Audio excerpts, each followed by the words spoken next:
الحمد لله والصلاة والسلام على رسول الله وعلى آله وصحبه ومن اهتدى بهداه أما بعد.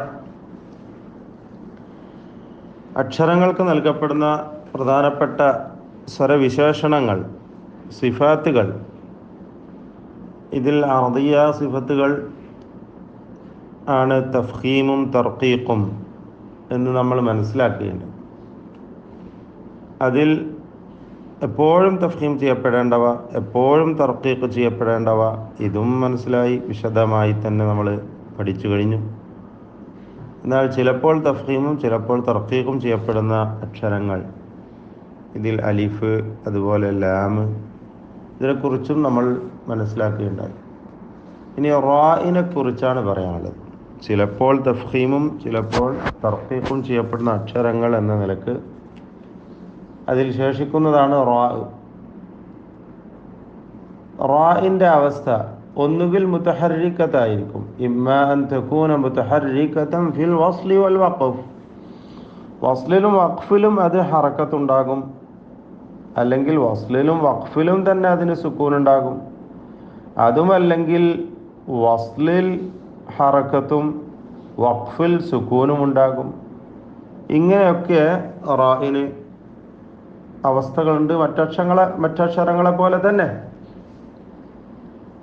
അതുകൊണ്ട് തന്നെ എല്ലാ അവസ്ഥക്കും അതിൻ്റേതായ പ്രത്യേകമായ വിധിയുണ്ട്.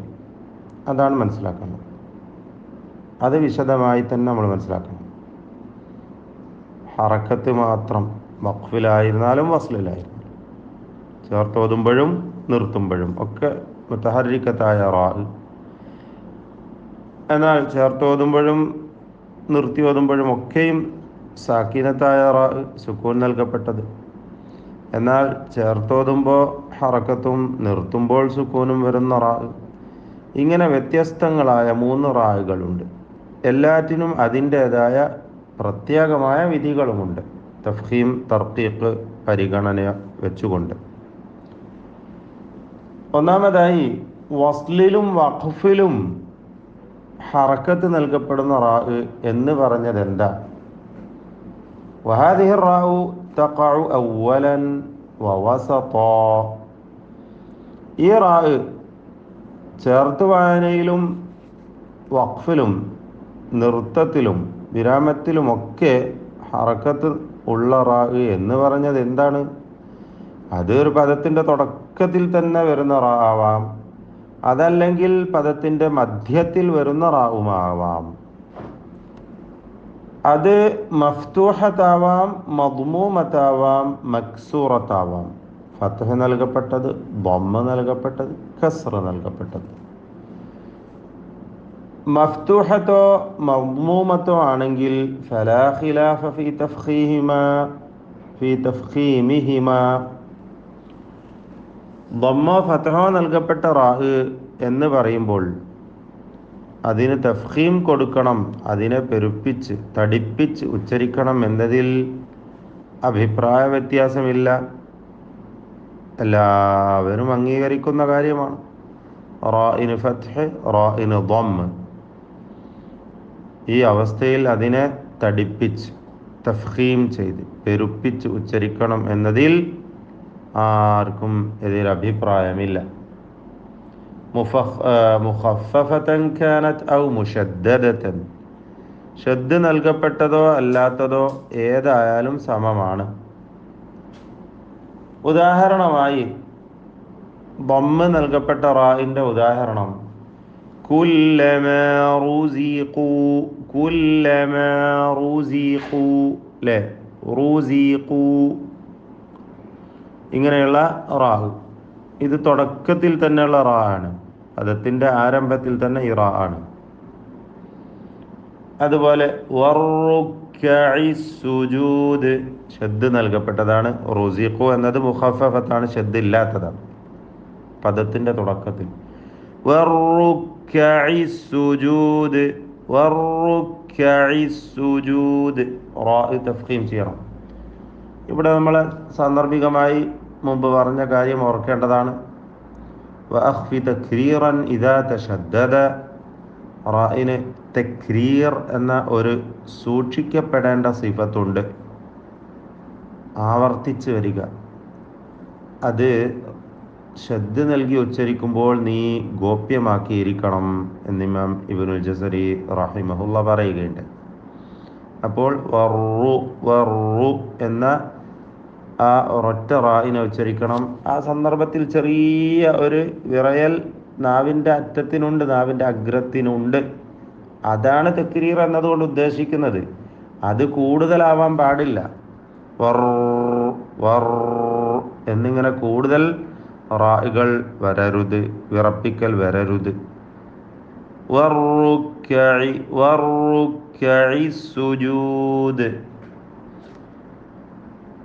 ഇനി മധ്യത്തിൽ വരുന്ന ഉദാഹരണം ഇശ്റൂന സാബിറൂന വഇശ്റൂന സാബിറൂന.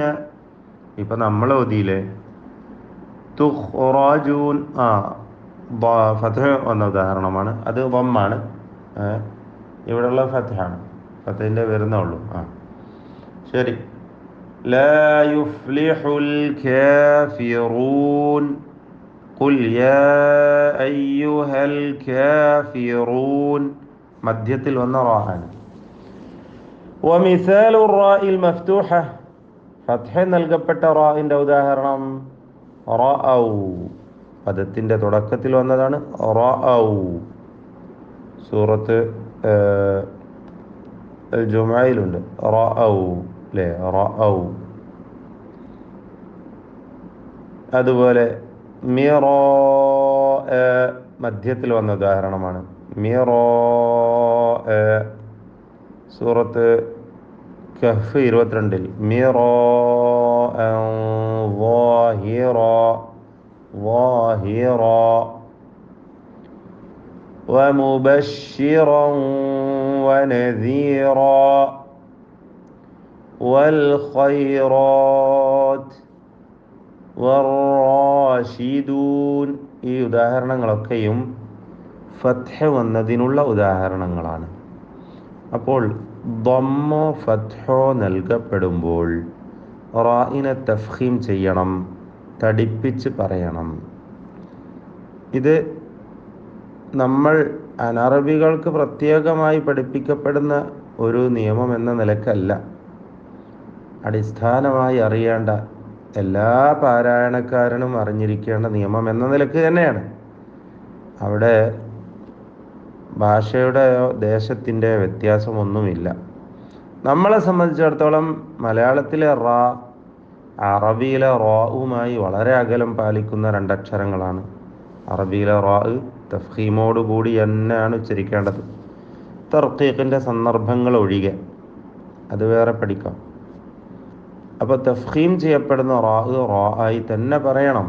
അതിൽ മലയാളത്തിലെ റാ കടന്നു വരരുത്.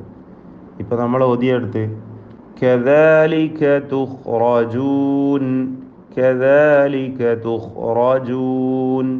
അവിടെ തുഖ്റജൂൻ തുഖ്റ റ എന്ന് മലയാളത്തിൽ റ പറയരുത്. അപ്പോൾ ഇങ്ങനെയാണ് ഫത്ഹോ ദമ്മോ വരുമ്പോൾ തഫ്ഖീം ചെയ്യണം എന്ന് നമ്മൾ മനസ്സിലാക്കുകയുണ്ടായി. വഇൻ കാനത് മക്സൂറതൻ. ഇനി റാ കസ്ർ നൽകപ്പെട്ടതാണെങ്കിൽ, ഇകാരമുള്ളതാണെങ്കിൽ ഫലാ ഖിലാഫ ഫീ തർഖീഖിഹാ.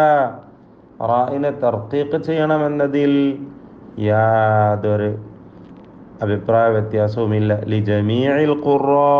എല്ലാ ഖാരിമാർക്കും ഇതേ അഭിപ്രായമാണ്.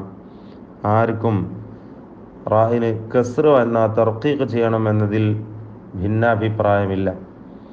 കാനത് മുഖഫഫതൻ ഔ മുശദ്ദദതൻ. അതിന് തഖ്ഫീഫോ തശ്ദീദോ ഷദ്ദുണ്ടെങ്കിലും ഇല്ലെങ്കിലും അത് തർഖീഖ് തന്നെ ചെയ്യേണ്ടതാണ്. ഉദാഹരണമായി റിജാലുൻ അല്ലേ, ഫീഹി റിജാലുൻ യുഹിബ്ബൂൻ. സൂറത്ത് നൂർ 37 ഉണ്ട്. റിജാലുൻ ലാ തുൽഹീഹിം. സൂറത്ത് നിസായിൽ റിആഅന്നാസി, നിസായിലെ 38. അതുപോലെ മധ്യത്തിൽ വന്ന റാ മക്സൂർ വസ്സാബിരീന വഫിർരിഖാബി വൽഗാരിമീന. സൂറത്ത് തൗബ 60-ാമത്തെ സക്കാത്തിൻ്റെ അവകാശികളുടെ വചനം. അതിലുള്ള പദങ്ങളാണിത്. വഫിർരിഖാബി വൽഗാരിമീന അല്ലേ. വസ്സാബിരീന എന്നുള്ള സൂറത്ത് ബഖറയിലാണ്. വസ്സാബിരീന വസ്സാബിറാത്ത് സൂറത്തുൽ അഹ്സാബിലുണ്ട്. അങ്ങനെ പലയിടത്തുമുണ്ട്. അപ്പോൾ മധ്യത്തിലായാലും തുടക്കത്തിലായാലും കസ്റ് വന്നാൽ റാഇനെ തർക്കീഖ് ചെയ്യണം അഥവാ നേർപ്പിക്കണം. നേർപ്പിക്കുക എന്ന് പറഞ്ഞാൽ മലയാളത്തിലെ ര തന്നെ, അതിൽ വ്യത്യാസമൊന്നുമില്ല.